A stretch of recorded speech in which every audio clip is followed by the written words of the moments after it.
Magandang araw mga kaibigan. Bigyan natin ng reaction opinion itong post ang balita ngayon. Title, Handa na ako! Umani ng atensyon ang pahayag ni Department of Interior and Local Government Secretary Junvic Rimulya matapos niyang aminin na bukas siya sa posibilidad ng mas mataas na posisyon sa hinaharap. Kabilang na ang pagtakbo bilang Pangulo kung darating ang tamang panahon. Sa isang panayam, inilahad ni Rimulya ang kanyang pananaw hinggil sa ambisyosong hawakan ang pinakamataas na posisyon sa bansa. Ayon sa kanya, bagamat isang pangarap ng marami ang pagkapangulo, nananatiling mahalagang konsiderasyon ang kahandaan ng publiko. Ito ang kanyang statement. Being president is everyone's dream. But I don't know if the people are ready for me. I know I am ready for the job. Ang pagiging presidente ay pangarap ng lahat pero hindi ko alam kung handa na ang taong bayan para sa akin. Ako? Alam kong handa na ako. Wow! Mabuti pa itong si Secretary Junvic.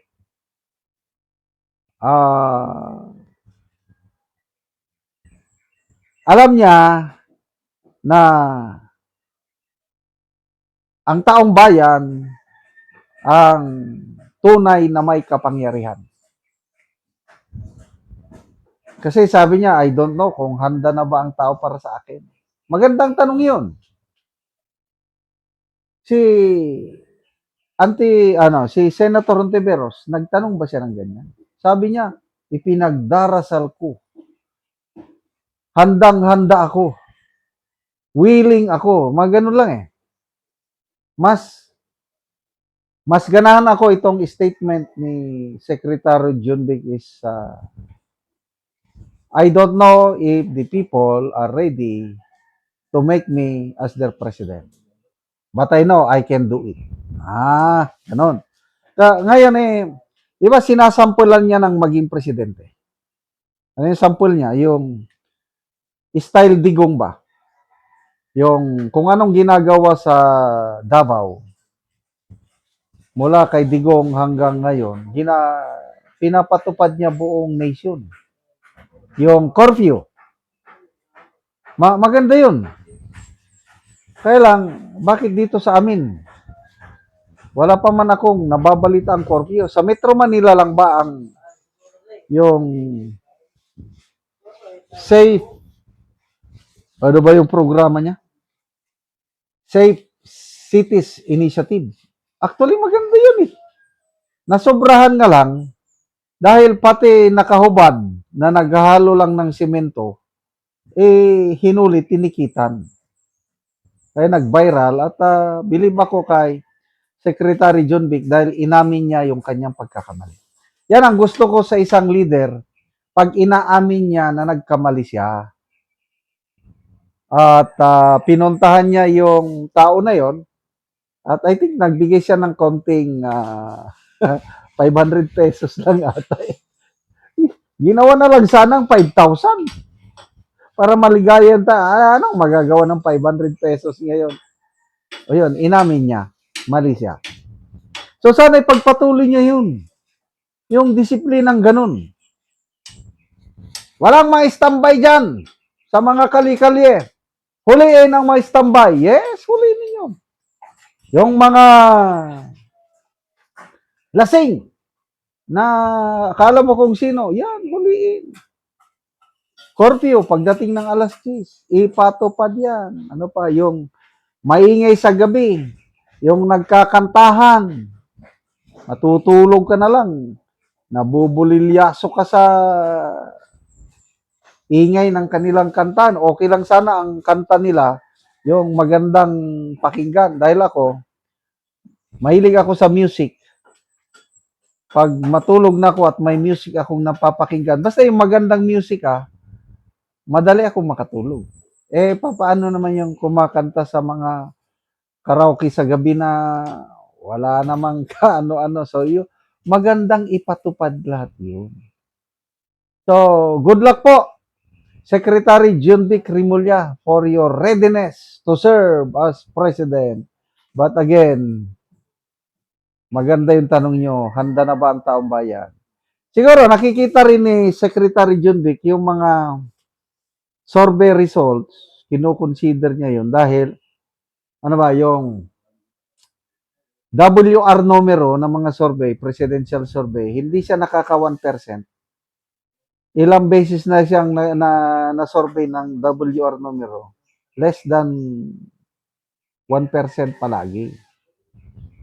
Kaya nga, parang malabo itong si John Vic Remulla sa ngayon But anyway, kung wala naman silang ibang kandidato, di mapipilitan ang Marcos Jr. administration na mag-field ng isang kandidato. At wala na akong ibang maisip John Vic Remulla lang talaga. Vince Dizon, parang vice president ata daw yan. Pwede si Torre. Palagay ko, wala na. Between Torre and John Vic, mas okay na lang si John Vic kaysa kay General Torre. Si Torre, pwedeng pang senador nila yan. Okay. So, 2028, pinaka mababang kandidato na nakikita ko is 4. BP Sara, kakamping, either Risa or Bamakino. Marcos Camp, yan si John Vic. And then makakaliwa yung Lodi de Guzman nila nung So, 4. And madadagdagan pa yan ng may iba pang independent candidates. Kagaya nung 2022, 8 ata or 9 ang kandidatong presidente. Salamat mga kaibigan sa inyong pagsubaybay sa channel na ito. Nakakatulong kayo ng malaki sa tribong Talandig ng Bukidnon dahil ang sweldo natin sa channel na ito is pantulong po sa tribo. Namimigay tayo ng libreng yero at pako para makapagpatayo sila ng mas maayos na tirahan. Panoorin nyo ang video na ito. Muna ni ang gihatag na mo ngayon ni tatay, so gitabangan lang siya sa iyang anak.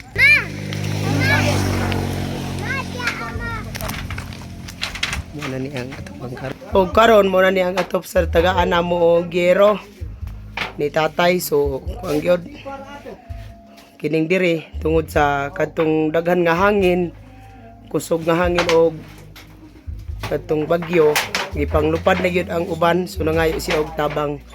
So muna ni ang itsura sa iyang atop.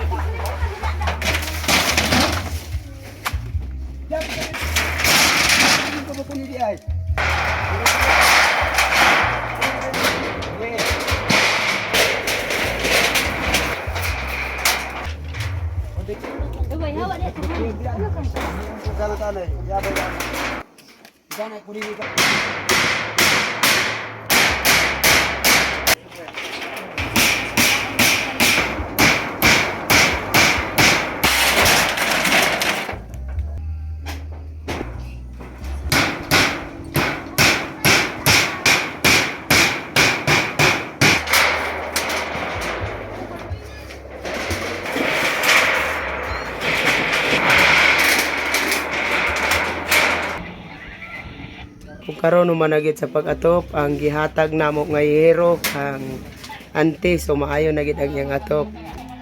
Dako ang akong pasalamat sa Ginoo o sa mga katabang kay kitabangan mi sa tao. Salamat sa Ginoo nga di namigid karon maulanan. O kay noon pila na day ni Salamat. ante, pila na day katuig ang inyong atop bago pa mo nakaatop karon nga Tuiga. oo. Pila na day ito katong karaan ninyo nga atop, pila day ito katuig na? 30 na katuig. 30 na katuig, so bago pa mo nakapuli og atop. Karon pamigid na kaapuli kay natagaan mi. Oo. Nagpasalamat gid ko og dako. Oo. Lagi. So nga naman sa sulod sa 30 ka tuig, wala mo nakapalit og sin. Saon gamuso raman. Oo. Usay na imuso, usay wala. Oo, suguto bra sa pagkaon. Kuto ba sa pagkaon. Oo, so salamat kayo, te. Salamat sa